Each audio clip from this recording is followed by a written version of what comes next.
Albury teachers walked off the job in droves today, calling for better pay and working conditions. It's the first time in 25 years public and Catholic school educators have united and taken industrial action. Teachers are angry and determined to be heard. Stand up, fight back! More than 300 walked off the job in Albury today in what's been described as the most difficult term anyone can remember. Teachers are absolutely furious. I've gone into so many classrooms this year so far and have not seen so many teachers in tears at their desk. One has since quit. The workload is absolutely crushing. They're demanding better pay to help attract more people to the profession. The state government's offered a 3% increase. We've seen New South Wales come out with a 3% wage policy, which is one of the highest across the nation. That compares to 1.5% in Victoria.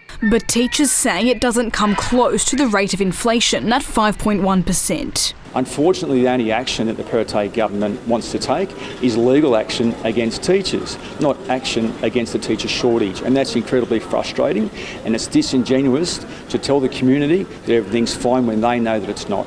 It's the first time in 25 years public and Catholic school teachers have marched together with a united voice, fighting for better pay and working conditions.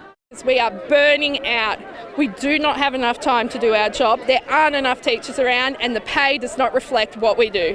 And crippling teacher shortages mean students aren't getting the education they deserve. Everyone that has a child in education should be concerned about the conditions. Classes aren't being covered, teachers are burnt out, the morale is really low. Yeah, and it's a system that's not getting fixed at the moment. It's getting worse. We can see that it's getting worse and something has to change. Inga Neilsen, WE News. Builders and tradies are ramping up their security measures following a rise in trailer and tool thefts across the border. Police have described the crimes as low acts, which put livelihoods at risk. A construction site's a landmine for hungry thieves, with thousands of dollars worth of tools and equipment up for grabs. Recent robberies have left tradies concerned they could be next. It's how you make your money with your tools. If you don't have them, you don't really have a job and you can't do the job correctly. So it's a massive part of your life if you are a tradie. It's prompted many to ramp up security measures. Surveillance companies say they've noticed an uptick in demand. It's definitely increased as of late.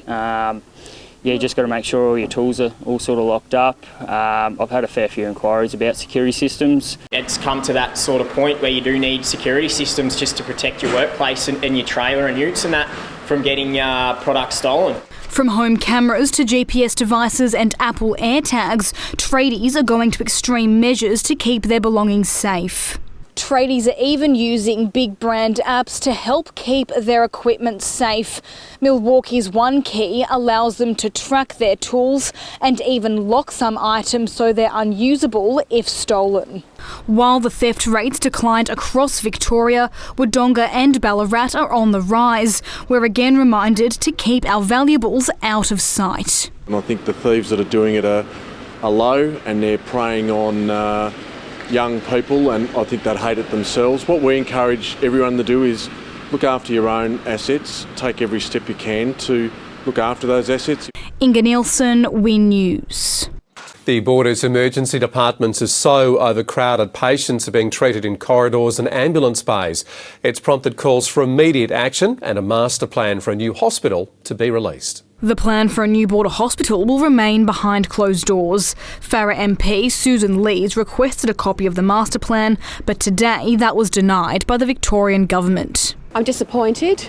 I'm actually bewildered and angry because it's a simple request. It's about transparency and decision making for the people of Albury and Wodonga who desperately need a better hospital system. Ms Lee was told the document's still in draft form, but described the knockback as a middle finger to the border's health needs. The Andrews government says it's invested $6.3 million in hospital upgrades. I was told in the third quarter of last year that the draft was becoming final. For this excuse to be rolled out 6-7 months later clearly tells me there's blatant politicking going on. The stalemate's prompted calls for all levels of government to come to the table. The push comes amid claims of a severe bed shortage riddling the hospital's emergency department. WE News understands some patients have been forced to access treatment in the back of ambulances parked outside the ED or in the facility's corridors. Clearly, that's a dangerous situation. Clearly, it means that if people are being treated in ambulances outside the hospital, they're not getting the optimum care that they require, and it means that those ambulances are not available for other people who need them. The medical professionals we are working with through Border Medical Association are saying that the challenges remain, and they will remain until the pressure valve is alleviated. Albury-Wodonga Health says it's experiencing high demand, but is urging people not to delay care. Inga Neilsen, Win News. A shameless thief remains on the run after swiping more than $6,000 worth of gold chains from Wodonga jewellers. We've been here 70 years. Mum and Dad started in 1951 and we've never had anything like this happen ever, and I wouldn't wish it upon anybody. Security footage reveals the man in a white t-shirt and denim shorts entering the high street store on Tuesday afternoon. Seconds later, he flees with a tray worth $30,000. Owner of the jewellery store, David McWaters, says the thief snatched the chains while acting as a customer. It worries you. It's just very disappointing. Just something you wouldn't wish upon anyone. He says he chased after the man and in a scuffle the perpetrator dropped most of the jewellery. Police say investigations are continuing. It comes as a spate of car thefts on both sides of the border have police hunting for answers. They say Wodonga's train station car park and those parked outside homes in Barranduda are being targeted. The stolen vehicles can be used for further offending. We suggest that the people responsible for these matters are local to the border, and I'm sure someone in the community has some information that could assist investigators. Officers are investigating whether a burnt-out ute with Victorian number plates in Springdale Heights is linked. Inga Neilsen, Win News. A 40-year-old Wangaratta woman has been killed at an Everton caravan park overnight. Inga Neilsen has the story. It's understood the victim died while visiting a cabin here at the Everton Caravan and Holiday Park.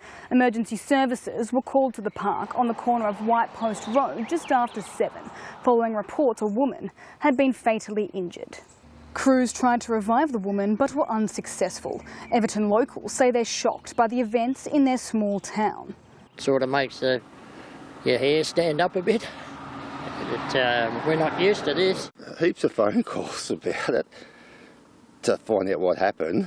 Forensic and homicide squads continued their investigations at the park this afternoon after a man known to the woman was taken into custody last night.